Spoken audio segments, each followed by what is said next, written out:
And that's where I tell people all the time that want to get into I have lunch with people that are clients of mine that said, hey, I'd love to get into the world of, fix and flips. And I'm like, well, just come talk. I have access to people that can help you with that. Yeah. And I've helped a couple of clients do a couple of successful flips and gotten them started in the business. Yeah. And I've been around guys too that got started. There's a couple of guys that are big here in town and flipping houses. And I remember 15 years ago, they were doing 2 and 3 deals a month, but they just kept beating the street, putting letters in mailboxes and sending out little postcards and, scanning, garage sale ads for people that are having moving sales and going and making offers on their doorstep and just, get the deal. I would say, try to get the deal under contract. You can always find the money. Sure. And I think people think there's a high barrier to entry to fix and flips, but there's really not. There's really not.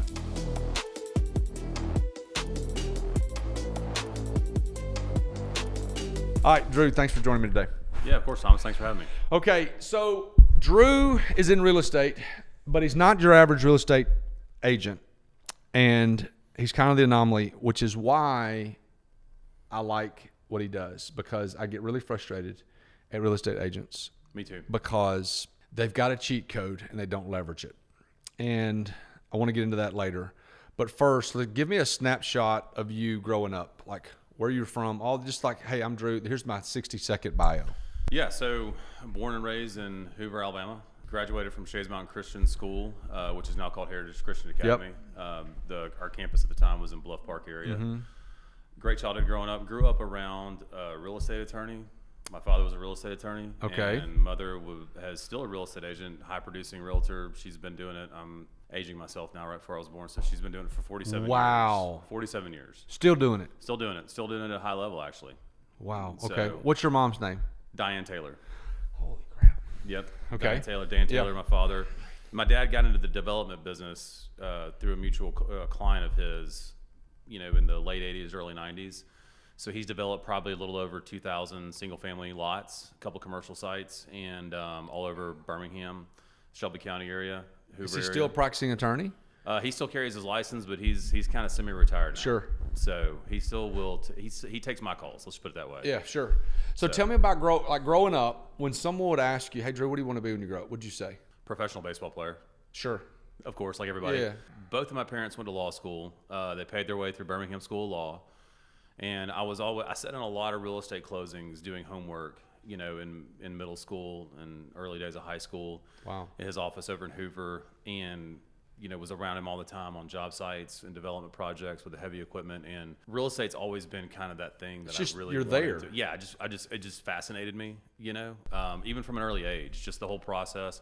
Mom did a lot of new construction, so a lot of home builders, like a lot of the really old school guys, would go on their job sites, and guys that built when home building was true home building, those Sure. guys were on site every day. Yeah. And really cared about the craft and the construction process. They didn't just slap them up like they do today. Yeah.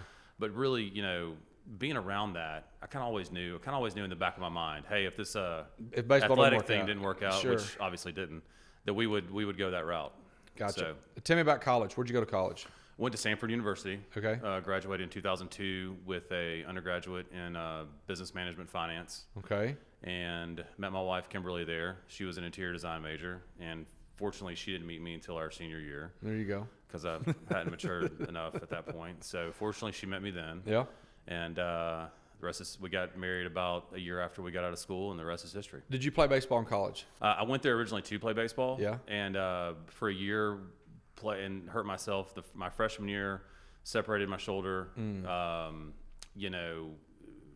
Played in a summer league after that with a bunch of guys that went on to play high level. Yeah. Some played, in the minors. A couple guys went on to play actual and in the pro ball at the major league level. Right. And I knew right then and there that I needed to probably focus on my studies a little bit harder. So when you realized that pro baseball wasn't what's going to pay your Right. bills, where did your mind go? Where did you want to be? Kind of all over the then? place.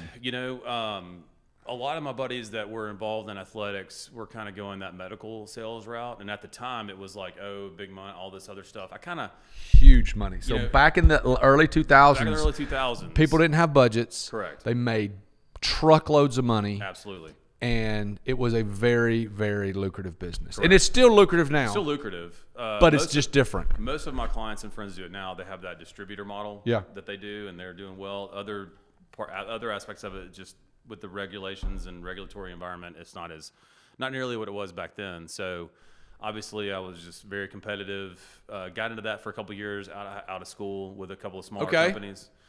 And at that point in time, I was kind of resisting going the real estate path. And then in about 2005, I just was like, you know what? I'm just ready to jump in. I just kind of felt that calling that I was ready to just go all in on the real estate aspect of it. So you did the medical sales route, then you started doing real estate. Tell me about the first year or two, because people always have a hard time starting. Starting is hard. Yeah, starting is hard with anything, but much less real estate, where 100% of your paycheck is dependent on you producing. So tell me about that first couple of years. So, 25-ish years old, getting into the business in 05, things were kind of the silliness was there, right? It was that was if you ever watched The Big Short, like that was kind of like when everything started with the whole no doc loans. I bought a house in 2005. Yeah, you probably signed like 2 pieces of paper, and they were like, "Can you breathe?" Yes. And how much money do you say you make? And you're like, "I don't know, this much." No, listen, true story. So I made about $35,000. Yeah. Okay. My wife we were going to get married. We weren't married. We were going to get married.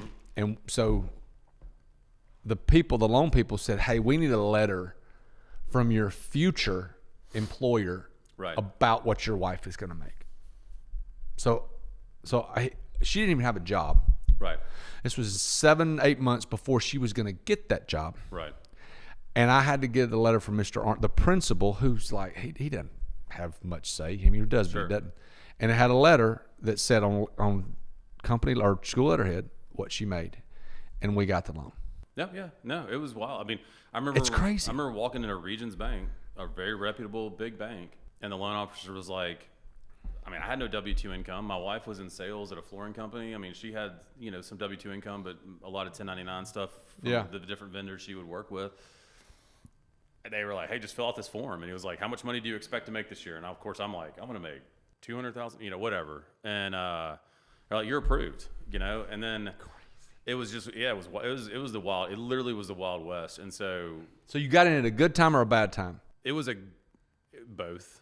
Yeah. It was a good time because I didn't know what I didn't know. But I grew up old school, where people would put 20% down. Builders, even back in the late 80s, I would always listen, and you hear a builder would be like, that's great if you want to buy this house. They got to give me $10,000 of earnest money. Of course, $10,000 in 1988, 89 was a ton of money to a kid, to a 10-year-old's like, oh wow, those people must be rich. They can put $10,000 down, So I kind of knew something was up. You know what I'm saying? Like I'm in there. I'm in a new construction community doing new construction sales. Things are going good. I'm really learning about that side of the business. I'm dealing with a lot of interesting people that come through the door on Saturdays and Sundays. But then, it's like one scenario, like I knew in like 06, I kind of knew something was up when people would come in and the builder would be like, hey, I need X amount of earnest money down on this new construction house. And the people would be like, yeah, we don't have that right now, but we can put like 1,000 down. And the builder would be like, I don't really care. That's fine. Do it. Just do it. Get it sold. And sure enough, 2 years later, a lot of those houses were, had stickers in the window. Bank was foreclosing. They probably never made a payment. And and that's when it happened. That's when it all started. So first 2 years, you probably did pretty well. Did well. For somebody that was 25 years old, coming off of making decent money in the medical world, we were doing well. Absolutely. So when you get to 2007, 8, 9, how much did your income just like go down, or did it go down? Precipitously. Absolutely. Yeah. Absolutely. What'd you do? I can never, I forget, Kimberly and I, we did a couple, since we didn't have kids, she's an interior designer, I'm in real estate. We did a couple of what I call live-in flips. So we house hack. We were living over in Trace Crossings, bought a drive-it house, ripped it off, bricked it. And I'll never forget, I remember like the I don't know if you can pull it up. It's like the only time he's probably ever been right about anything, but Jim Cramer's the They Know Nothing rant when he was like, hey, it's going to happen. So I watched that, and I was listening to a couple other guys that I could just kind of feel like things kind of slowing down. Like we had a couple of deals in the pipeline, and all of a sudden these lenders just disappeared. Like we were talking to them. When you say a couple of deals in the pipeline, what do you mean? Like people buying houses that probably were borderline, you know, as far as qualifications are concerned. And all of a sudden, like, the lenders just started not taking our phone calls. And I kind of got this under. So Kimberly comes home one day. There's a sign on the yard. She's like, "Hey, why is one of your signs?" I said, "We're selling the house. So we're moving." I was like, "We're selling right now." Sold our house in early or late 2007. About 2 months later, I think Lehman Brothers and then Bear Stearns both collapsed. And that's when everything just went. So you sold at the tip top of the market. At the tip, sold that house. Lord was looking out for us in so many ways in that situation, because literally she was 8 months pregnant with our oldest son. And you made a lot of money on that house. Oh, we did. When you it made was enough to carry us through. It carried us. That house carried us through. And we bought, what's ironically enough is the company she was working for at the time, the new construction company, went bankrupt. Wow. And the builder went bankrupt. And we bought one of their houses out of foreclosure from the bank. Wow. For a song. With that money. With that money, and then saved a little extra, and that kind of got us through that next year and a half before things started kind of looking up. Normalizing. So, and that's when I learned about sales, marketing, and just getting after it. Now, okay, so go back. So are you like attributing Jim Cramer to like you selling that house and 100%. Amen. 100%. Golly. Yeah. Seeing a guy on a rant on TV going, he's like, they know nothing. You can look it up, the whole Jim Cramer "They Know Nothing" rant. It's pretty hilarious if you go back and watch it now, because he was 100% right. The guy's never right about anything, but he was right about that. So it was kind of wild. So it sounds like you're pretty decent with money as far as just managing money, because like you being able to take a big windfall and managing it over a year and a half is that's not normal. Yeah, we had to make it last, because I knew you had a winter, kid too. I knew winter was coming. I knew that winter was here. I mean, I knew what was going to get. I knew what was. I had seen, early 90s. I think there was there was a recession in like 91, 92. I saw what happened through the .com bubble in early 2000, 2001. So I kind of knew what was going. I kind of had a sense of, okay, this could happen, and this is going to be worse. We're gonna have to ride this out for a while. Were you able to take advantage of the fact that there's blood in the streets? Were you able to take advantage of that? I didn't because I was such a young age. Yeah, I didn't have enough money. If I could go back and do it all over again now, and I didn't understand about the aspect of other people's money and being able to put together a deal. I kind of knew about it, but I wasn't confident enough at the time. Because I didn't know. The world was kind of running scared during that time, Yeah. And I didn't really understand those principles. But looking back on it, it's one of those things. It's one of those moments in your life you always look back on and be like, man, I wish I'd have known. Obviously, wish I'd have known then what I know now. Even just a fraction of what I know now. Yeah. About what I looked at, because looking back on it now, just the deals were so plentiful, so plentiful. There's a guy. I'm not gonna say his name. There's a guy that's 9 years older than we are, 10 years, right? 55, 54. He had 40 or 50 rental homes in not a good part of town now, but back then it was not it was okay. Yeah. And he said, and he tells a story beautifully. He says, I own 40 or 50 rental homes. And he said, 2008 hit. And he said, every guy that owned a Hummer and 3 rental houses defaulted on all their houses. Oh yeah. And he said, he said, I'll be honest with you, Thomas. He said, I did a good job at managing bank relationships. He said, I had 45 houses, so I had money in a lot of these banks. He said, every one of them called me. Mm-hmm. He said, and Thomas, I bought houses for $9,000 and $10,000 and $12,000. Yeah, I'm sure he did. And he said he went from 45 houses to about 105 houses in about 2 years. Yeah. And he said at that point is when he grew massively. Yeah. Because he was able to buy those houses, put people in them, have hardly anything in the dollars. But he also did the whole cash out refi thing. Yeah. Hey, this is what I'm going to do. And Correct. then give him all of his money back. And he got to 140 houses and sold to private equity. Because made lots of money. He had positioned himself. He had the relationships, and it was probably hard for him to do. That was probably, if you talk to him, if he tells a story, I'm sure he'll tell in that story that was a leap of faith for him to take, because nobody really knew where things were going. Mm-mm. I mean, banks were closing, man. I mean, there was nuts. We had 5 or 6 banks around here that got absorbed and closed, and over, and it was all had to do with real estate. All of it. All of it. So today our sponsor for this episode is a company called Nips Media. So I get to work with David Nips. He's the one that owns the company. And what David does is he helps us with paid ads, whether it be Google or Facebook, Instagram. He does that because God's honest truth is I don't want to have to worry about all the changes that are going along with that. And so we've been working with him for a while, and he does a wonderful job for all the things that we do, whether it be our food businesses, our short-term rental businesses, infinite banking, all that stuff. So he does a wonderful job with that. The crazy thing is we recommended it to Carrie Foster, who is a former guest on the podcast, who runs a fast-pitch softball business, and he's helping her massively. Jenny McCarty, who owns Five Oaks Farms up in North Alabama, he's working with her now, and he has catapulted their businesses also. Look up nipsmedia.com. We'll put the link down there. If you're looking for someone that can help with paid ads or anything else with marketing, David is wonderful. It's worth the call to set up with him and just see if he can help you. So this is kind of an early question, but if you had to change one thing in that first 5 or 6 years, what would you change? The first 5 or 6 years, you talked about being good with money, probably would have been a little bit more aggressive, and operated from a, that's what I tell guys that are young now. Like I've kind of mentor and talk to them. I'm talking through a couple of guys going through a startup right now. And the one thing I tell them is you're 28, 29 years old. Like you guys you could fail 10 times over the next 10 plenty years. Of times to screw it up. And you're good. Yeah. I probably would have taken a little bit more risk, honestly. I probably would have been like, you know what? It's just, at the time, your wife's, at that time, our son was just born, who's about to be 17 next month. And, you've got a 8-month-old, 1-year-old son.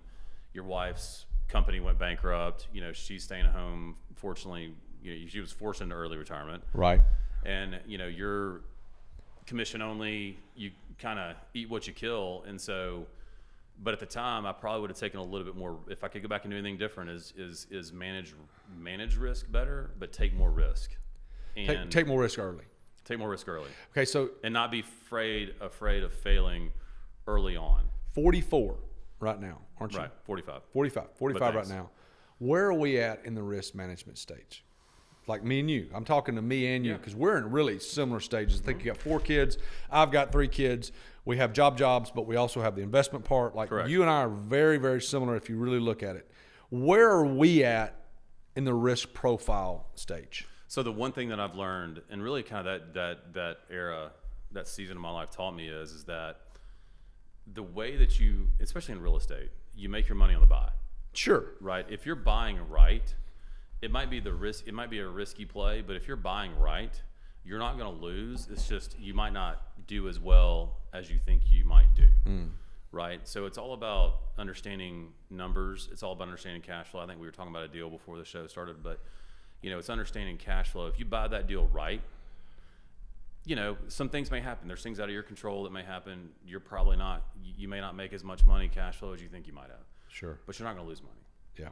Right? It's just a matter of if you buy right and you manage your expectations and you're good at doing your due diligence on the front end, especially in real estate. Yeah. You can take more risk if you're doing your research properly. Yeah. So, but in that case, it's not as much of a risk. Correct.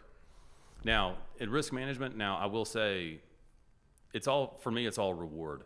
You asked the question. Now, to answer your question, if the reward is a 10x, if you come across something that might be a 10x reward, but it's going to be it's a little bit more risky on the front end.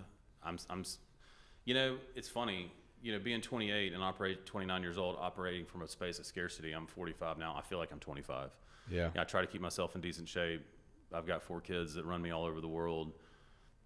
I feel like I've got another 45 years. Absolutely. In me. So sure. For me, it's like you feel like you still got time. I feel like I still got time. Yeah. So it's like if I come across just from time to time we do. I feel like I can take that risk. I feel like if the risk, it's all about risk reward always.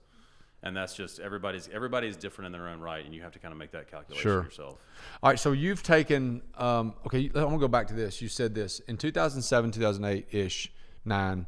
You said you really started to understand what marketing and sales was all about. Correct. What do you mean by that?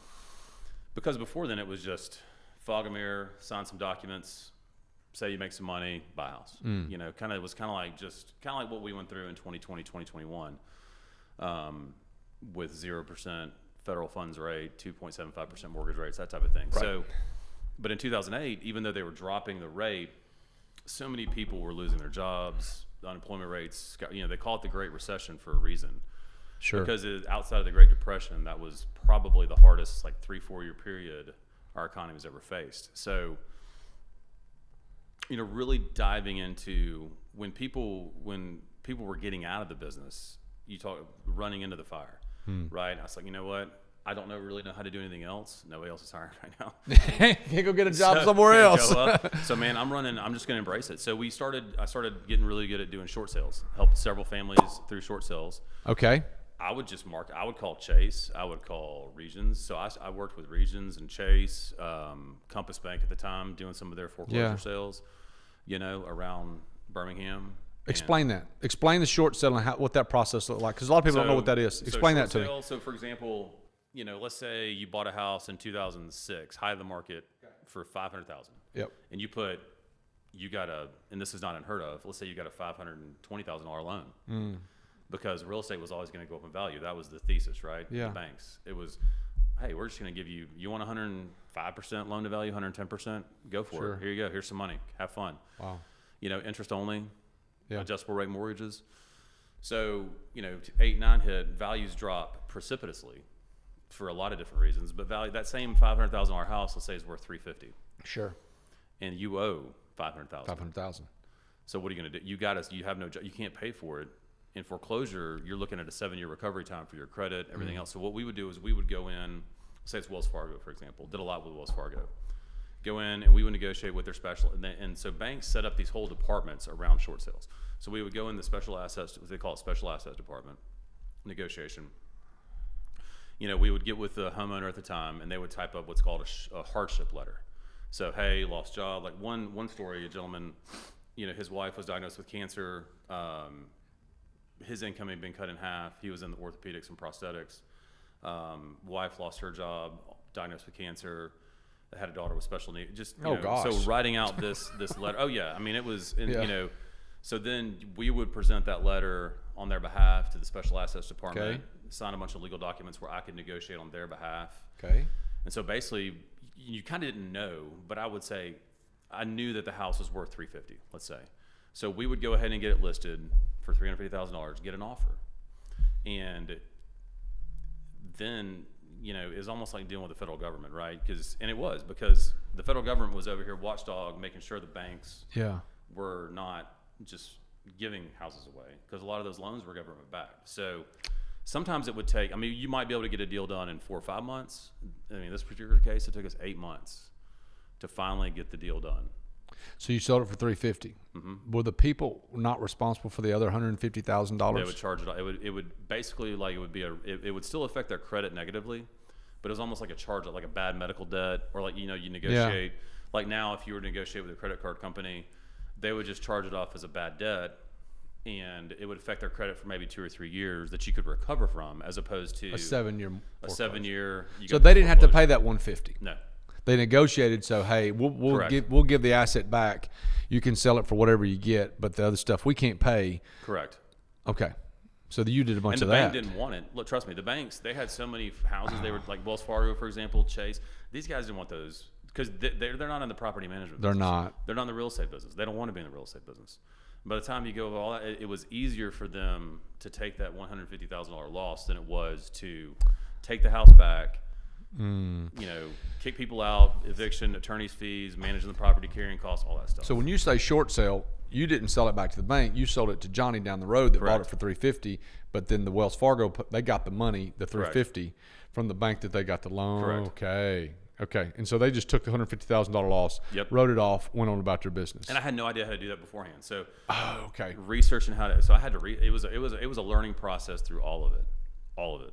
And so just really diving in and embracing those processes and saying, and we would market to that, you know, in neighborhoods where I knew that people were hurting and knew that people needed our help. Yeah. And that they thought just leaving their home, Drew. Leaving their home and just letting it go was their only option. And so we would market to those people, and we helped a lot of people through that process. In that process, you would make your normal commission. Well, You probably had to negotiate it. we would negotiate it. Yeah, it was case by case basis. What do you know about tax liens? You ever dabbled in tax liens? Know anything about tax liens? I know about tax liens, but man, that is a whole nother rabbit hole. There's money to be made in tax liens. I'm helping several people right now get out of that own the property. One in particular that have back tax liens redeem those properties right now. It's one of those things I want to investigate more seriously. It looks really, really interesting. Like there's a guy that I've seen on the social stuff. He talks a lot about it and talks about, obviously, anybody on social media talks about how easy it is and how awesome it is. But like, man, I don't know anything about it. If you go by, the tax lien's only as good as the property, right? Absolutely. So you can do, I think it's in Alabama, I want to say it's like 5 years. You can take what's called quiet title if you own a property.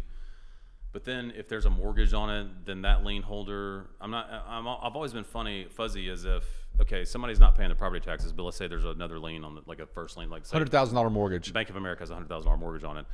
How does Bank of America play into that? Now, some houses that are just dilapidated, been vacated for years, they don't have anybody there paying the taxes. Let's say somebody passed away with no heirs, the heirs don't want the house, whatever. It's in a not desirable part of town.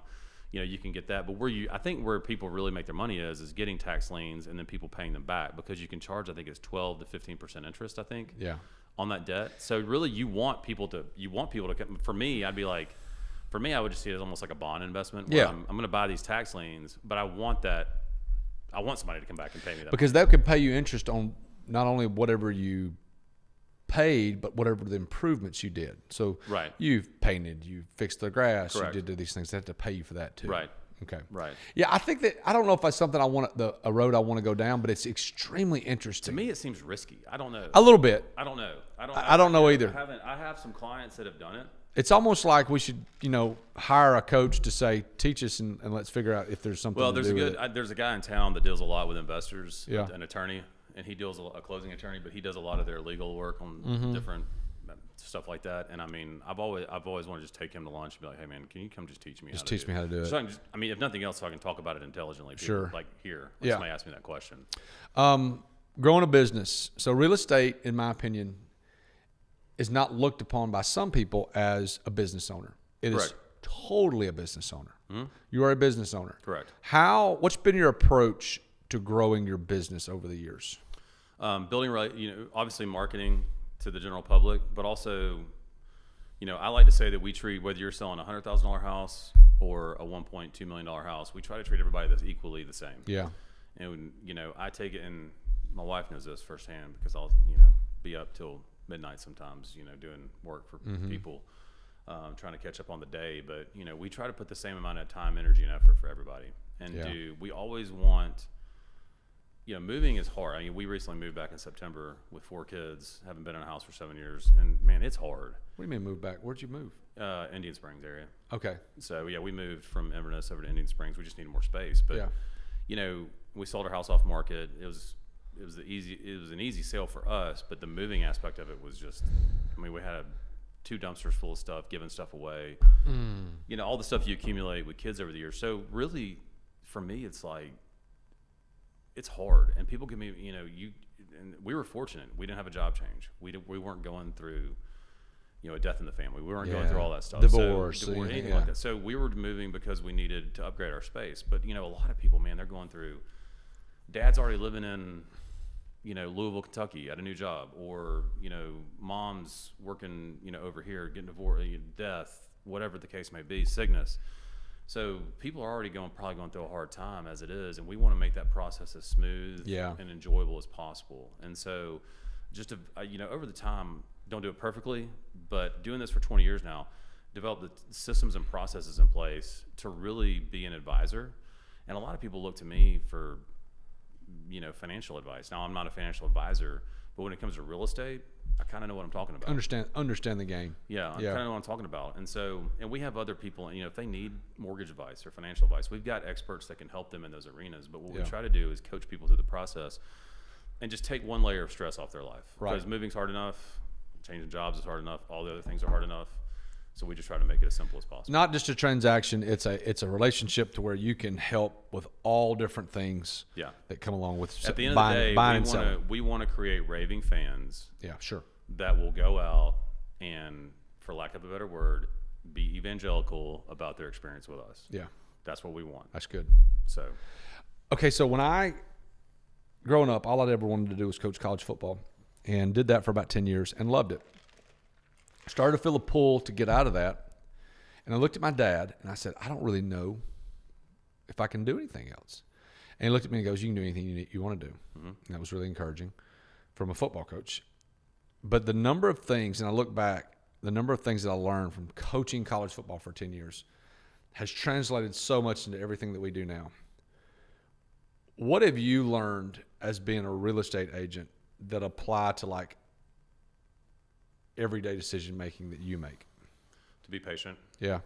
And your dad probably told you that. He probably said, hey, Thomas, don't take the first thing that comes along. Yeah, sure. You know, he probably said, hey, you're young enough, smart enough, you know, you got enough energy, you know, be very judicious about what you want to do with your life. Take your time. Yeah. And that's one thing that's, you know, and especially in our society today where everything is instant. I mean, you can get your phone and look up anything, whatever you want, you know.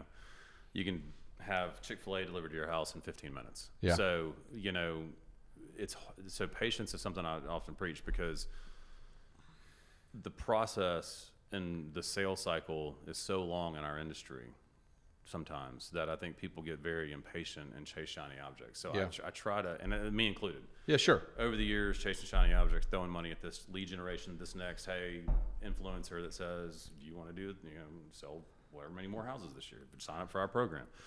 It's just being very judicious and very patient in the process. It's just taught me that everything in life is a long game. There's no get rich quick scheme. No. You know, there's really not. No. And whether it's real estate investing, real estate sales, whether it's stock investing, building a business. Sure. You know, I mean, you do have overnight successes. I mean, you got these guys that build some app and whatever, but that's the exception. But how long did they take to build the freaking app? Correct. That's the thing. Correct. It's like the whole thing. The girl that has the song that goes viral that now has a record deal and now is a whatever. Yeah. She's an overnight success, but she spent 10 years singing in bars. Correct. So that's not really an overnight success. Not really an overnight success. So most of the time when people are, quote, overnight successes, they just had something that hit. Yeah. It's like the light bulb, you know. What they say, Edison tried 2,000 or 3,000 times to make the light bulb he finally hit. It wasn't an overnight success. It wasn't an overnight success. So you're a real estate agent that flips a few homes a year. Mm-hmm. So everybody wants to talk about, hey, what's the coolest flip? Now, I don't want to know about it. What's the worst flip that you've ever done? Man, that's easy. There was one up in I did with a friend of mine. That is so easy. It was in Bluff Park, and the lady was a chain smoker over there. I felt so bad for her, lived alone, but she was a hoarder.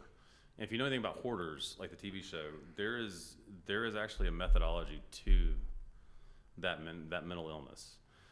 And I mean, there was past time. I'm talking about magazines that were organized like National Geographic's back to like 1977, Newsweek's back to like 1980, just all categorized. But there was a path through like paths. And this lady, she had, you know, the tracheotomy thing. Like she had the She had to put it. She had to take, and she, no lie, there were smoke. I call them stalactites on the ceiling. Like I was trying to figure out what that was, and my painter was with me. We were walking the house the first time, and he was like, "Dude, that's smoke. That's cigarette smoke. No, like hanging from the ceiling." So we got the house, and man, we had to gut it, and he had to prime those walls. Some of the sheetrock we had to take out. We primed it, and it's still like I walked in one day after it got primed with 2 coats of Kills, and if you ever smelled Kills, Yeah. I mean, it's pretty hard to not get high just being in a room. But you still smelled the unfiltered Camels in that house. Wow. And so we just rip it out. Ripped everything out. Ripped everything out. Did you? Was it a project that came to fruition? Did you make money? Or was it like, hey, we broke even and just were happy to get out of it? That was a learning experience. It was one of the first things we did. Like, in other words, your boy lost money. we made a little bit. I think at the end of the day, we split like $10,000 on it or something. Sure. Which is a blessing because we could have easily lost money. I think the septic tank came back bad on the back end, so we had to replace the septic tank. City of Hoover, we permit everything, and then this is what's wild to me is this was like 2018. I think the house didn't appraise, which is wild to me. I think we sold it for like $247 or something like that. Today, the house would easily sell for $400,000. Wow. Like, we joke about it. My buddy Josh and I did it with me. We always joke about the Pine Lane house. You know, we always joke about, we're like, just, I don't know. It's like a running, like, inside joke with us. We're just like, man, Pine Lane. We're just like, man. So we're like, God dang it. You know. If you had a blueprint for a real estate agent that could make money as a real estate agent and leverage their knowledge and access to make money in investing, what would that look like? So first of all, your local knowledge. Learn everything you can about your market. So if you live in Chelsea, if you live in Trustful, if you live in Hoover, if you live in Helena, those are all really good rental areas. Most submarkets, we call them, you know, you've got the MSA, which is the metro area, Birmingham, then you have your submarkets. If you live in a submarket that has a really good school system, or let's say you live in Crestwood, Avondale, close proximity, a lot of residents, people that, you know, in the medical field live and rent there temporarily. Learn everything you can about your market. Okay, number one. Go on Zillow, go look what is for rent around your market. And the formula is, you know, people want to do the 1% rule.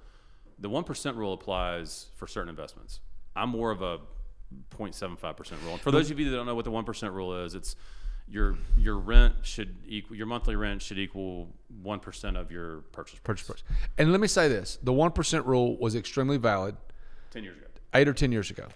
You're right. It is a 0.75, 0.8 rule now. And look for houses that are, if you're in an Avondale, Crestwood, it's kind of, this is like, or maybe like an old part of Hoover, Bluff Park area, this is kind of harder. But if you're in a newer market like Helena, Alabaster, parts of Hoover, Chelsea, those areas, look for houses that are relatively new. Okay. Right? Like maybe 1995, 2000 or later. You know, low maintenance style houses. Good rents, low maintenance, and as your financial blueprint, just make a, you know, you can send out letter. If you're sending out marketing letters, so like you're going to market to a neighbor. Let's say I live in Helena, right? Our first house is in Helena. Let's say I live in Okahaba, which is where we lived. A lot of rentals in there. If I'm going to market to that place anyway, you know, as part of your marketing piece, as part of your sales pitch, we have off-market buyers. We have buyers looking for houses. If you want to sell your home quickly, no hassle, off-market, we have buyers for that. Okay, you could be one of those buyers. So you find a house, a deal, pretty good deal. Somebody wants to sell their house. Let's say it's a $300,000 house. Somebody wants to sell for $250,000. They're just like, I just want to sell it. Go find somebody that's been in the investment game. Either partner with them to buy that deal, or go find a seasoned investor. What bank do you deal with? What private money lender do you deal with? Find a way to go purchase that home. Save. Now you're gonna have to save money. If it's a traditional bank, you're probably gonna have 25% down, right? But you know, save your money. Save and buy. Go on a limb and buy one. You don't have to buy. People think, oh, I gotta invest. I gotta buy 10 at a time. I gotta have 15 houses. Man, if you just set a goal for yourself that you want to buy, if you're a real estate agent, come across one deal a year. Say, I'm gonna buy one house a year, rental property a year. If you got 4 kids, 3 kids, buy one for each of your kids. I have clients, and I tell them, I'm like, if you just buy one good house for your kid when they're young, that's their college. Yeah. Just keep it rented out, discipline yourself. If you don't need the cash flow, put as much money back towards principal as you can. Right. And guess what? What's wild is that $250,000 house, you might owe $100,000 in 15 years when Johnny's ready to go to college. But it's worth $400,000. It's worth $400,000. Yeah. And guess what? You don't have to sell it. Yeah. Just cash out, refinance it. Johnny wants to go to Alabama or Auburn with his buddies. Guess what? Pull tax-free money.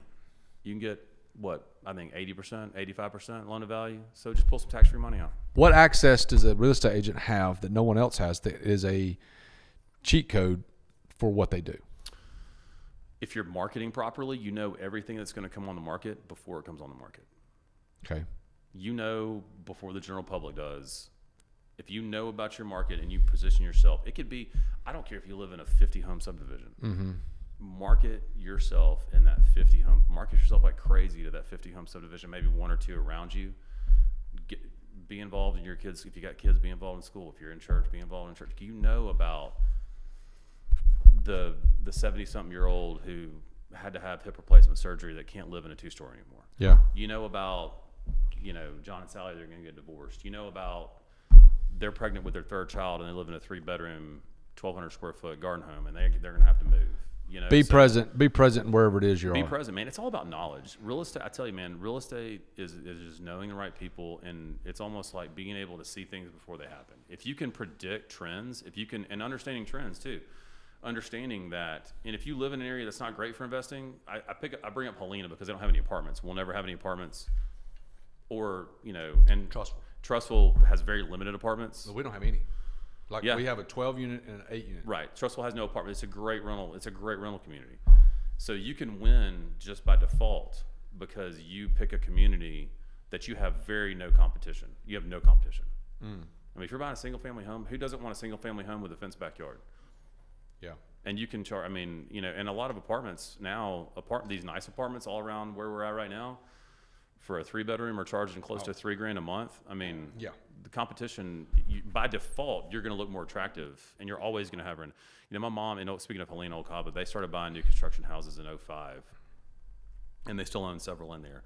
I think the longest they've ever been without a tenant is 48 hours. That's nuts. By the time they get it painted and throw some new carpet in and put it on, Facebook and whatever, Zillow for rent, 48 hours later, they're looking at probably 7 or 8 applications. That's nuts. Some of those people have been there, Thomas, they have houses that are paid for now by one tenant has paid off that mortgage. Has been in it for 10 or 15 years. And paid off that mortgage. That's unbelievable. Tell me, how can someone that is not a contractor like yourself go out and flip a house? So when I say partner with, I'm going to back up. I'm not going to gloss over this. So everybody probably knows somebody that's in the real estate, that's in the real estate industry, or is maybe in the building industry, contracting industry. And everybody at some point in time, I have clients all the time that are like, hey, they moved grandma out of this house down the street 6 months ago, and ain't nobody been over there in 6 months. The son comes and checks the mail. What do you? I think it'd be a good flip. You want me to go over there and talk to him? And I've actually partnered with a couple of clients, and I'm like, and I'll say, hey, look, this is how we're going to do this. Let's coach them. I'll coach you how to go talk to the owner, how to make a win-win value add proposition to that person. Like, hey, if you need to sell, we'll either list it for sale or we'll buy it. Right. And you can go through all those steps.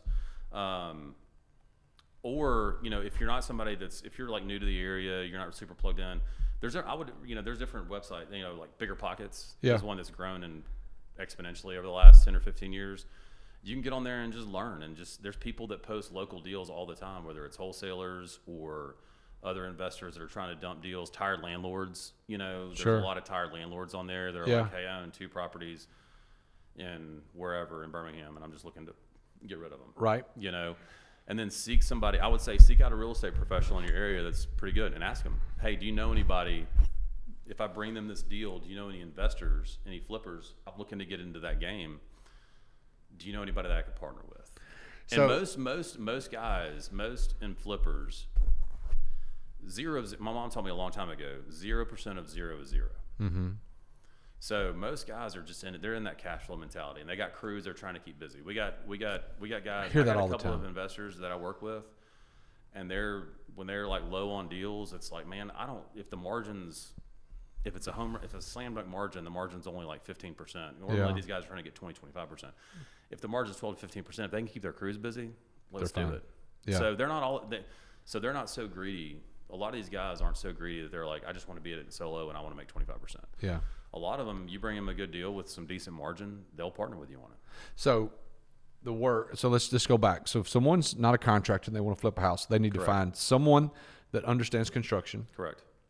They need to find someone that can help you understand how to buy and sell the home. Correct. Okay. They need to find the home. Mm-hmm. Okay. That's where I think that the non-contractor non-real estate person they can go find the home. They can do the research. They can drive. They can look on Zillow. They can do those things. The last thing they need to find is someone that will give them the money or partner with them on the money. Yes. Because the money is the ultimate. thing. The money's the ultimate thing, and that's where I tell people all the time that want to get into the. I have lunch with people that are clients of mine that said, "Hey, I'd love to get into the world of, fix and flips." And I'm like, "Well, just come talk. I have access to people that can help you with that." Yeah. And I've helped a couple of clients do a couple of successful flips and gotten them started in the business. Yeah. And I've been around guys too that got started. There's a couple of guys that are big here in town in flipping houses, and I remember 15 years ago. I mean, they were doing 2 and 3 deals a month, but they just kept beating the street, putting letters in mailboxes and sending out little postcards and, scanning, garage sale ads for people that are having moving sales and going and making offers on their doorstep and just, get the deal. I would say try to get the deal under contract. You can always find the money. Sure. And I think people think there's a high barrier to entry to fix and flips, but there's really not. There's really not. You just have to know what you're doing. And if that's you can the hardest partner part. with the right realtor who does a lot of, chances are one of my if it's not me, one of my colleagues knows a really good investor or somebody that's a really good private money lender. Yeah. It can help you out.